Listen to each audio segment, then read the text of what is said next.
Let me tell you something right off the bat. There's nothing quite like the moment you realize the enemy isn't a rattlesnake or a tornado, but a plastic drone with a blinking red eye buzzing over your pasture like it owns the place. That's exactly where it started for me. A welding torch in my hand, Boone and Tucker barking at the sky, and that little hunk of plastic hovering just out of reach like it was daring me to put a bullet through its battery. You know what I mean? I'm not saying I encourage target practice, but the temptation was real. Now, my property's solid old Texas land bordered by oaks and barbed wire has been in my family for generations. I rebuilt it into something my dad would have been proud of, with solar panels, a well system, and even a chicken coop that texts me every time an egg drops. I mean, this is the kind of place folks romanticize when they talk about the good life. Except lately, the only thing coming my way was trouble, and it was circling like buzzards. It started with odd things. Cars with blacked out plates parking near my gate. So-called bird watchers nose deep in GPS apps, and always those damn drones. But the real kick in the teeth came on a Wednesday evening. I was just closing up the barn when the intercom at my front gate buzzed. There she was, blonde, bob sunglasses, swallowing half her face, that rehearsed smile you see on realtors' billboards. She wore lavender, carried a folio, and had the kind of posture that says she's never had dirt under her nails a day in her life. I didn't know her name yet, but I could have guessed it. Karen. "Hello, I'm Karen McGrath, president of the Harvest View Meadows HOA, she chirped, sounding like she'd practiced that intro in the mirror. Wanted a neighborly chat? Right.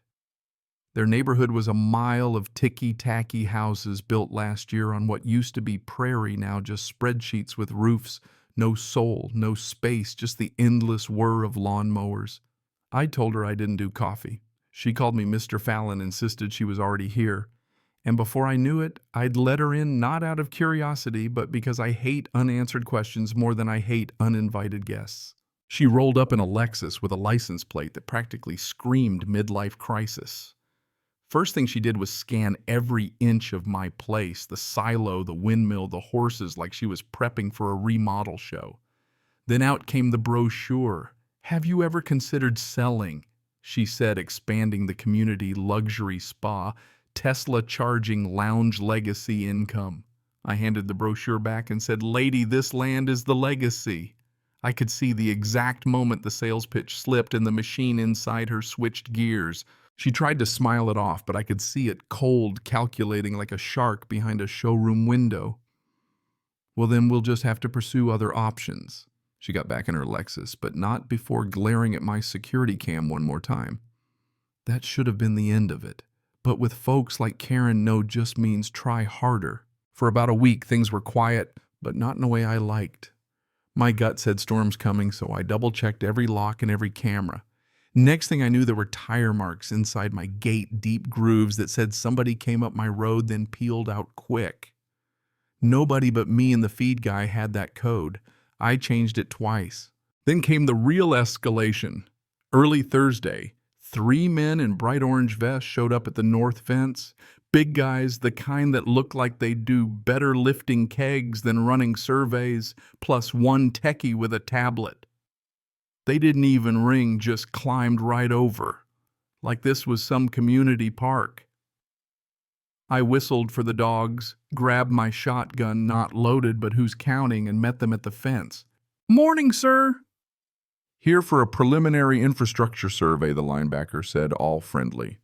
"Survey for what?" "Integration into the HOA expansion zone."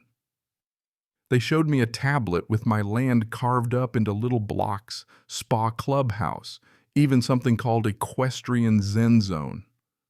Hell, they'd renamed the creek Karen's Hollow.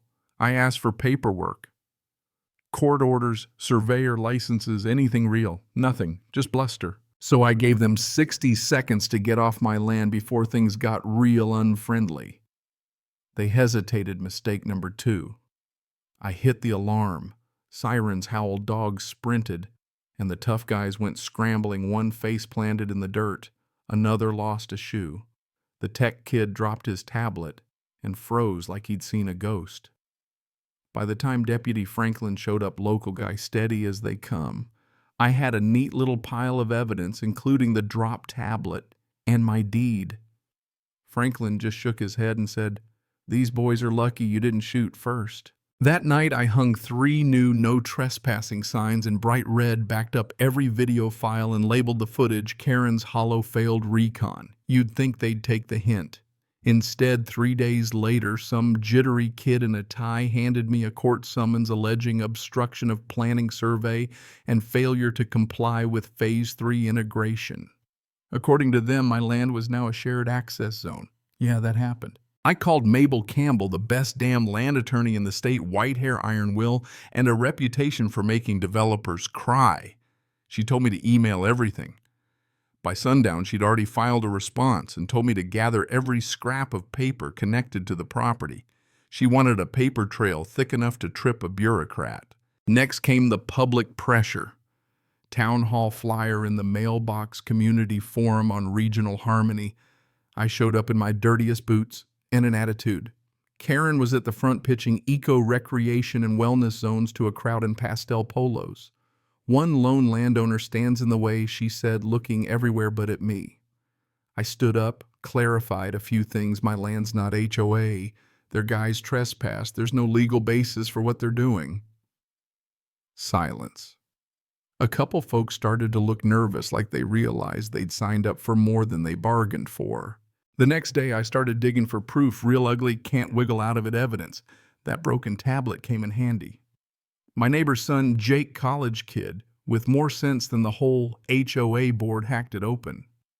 Inside were blueprints, memos, even investor pitches, labeling my property as Phase 3 acquisition.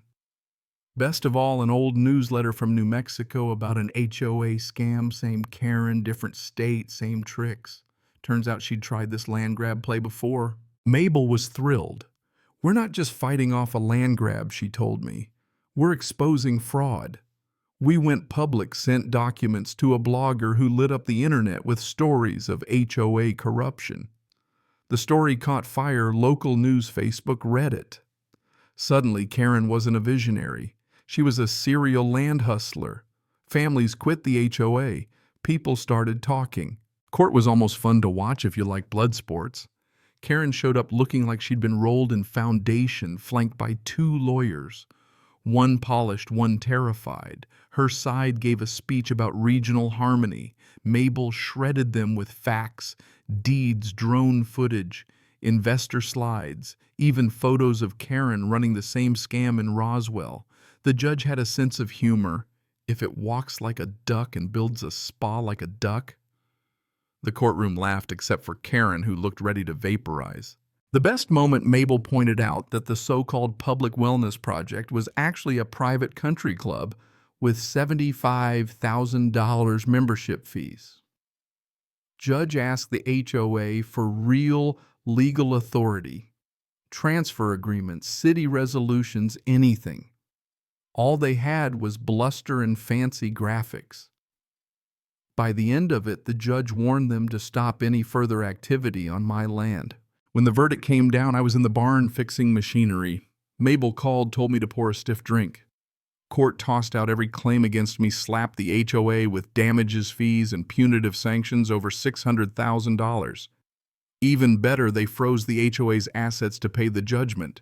"This is going to bankrupt them," one of Karen's lawyers muttered.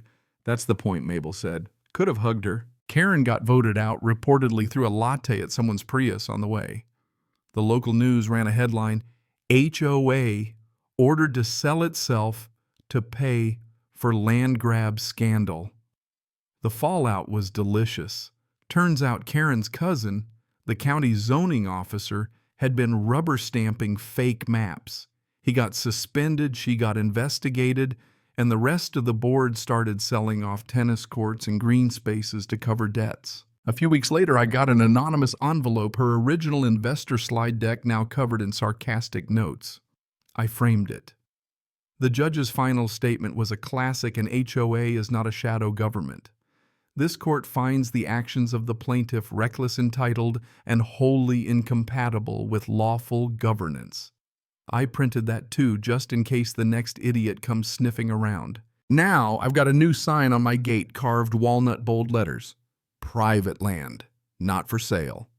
HOA trespassers will be photographed, fined, and laughed at. Karen drove by, once slowed down to read it, then kept going. Guess even a slow learner can pick up a lesson if you write it big enough. Last week, someone left a sticky note. Thank you for fighting back. Lot 82. We quit the HOA too. Made me smile. Sometimes you win by going to war, sometimes you win just by refusing to move an inch. Either way, this land's still mine. So, let me throw this out there. Who gets to decide what's right? The bullies with the lawyers or the stubborn fool who just won't sell? Drop a comment, share your own story. Tell me where you stand on justice, because if you don't fight for your ground, you're bound to lose more than just dirt.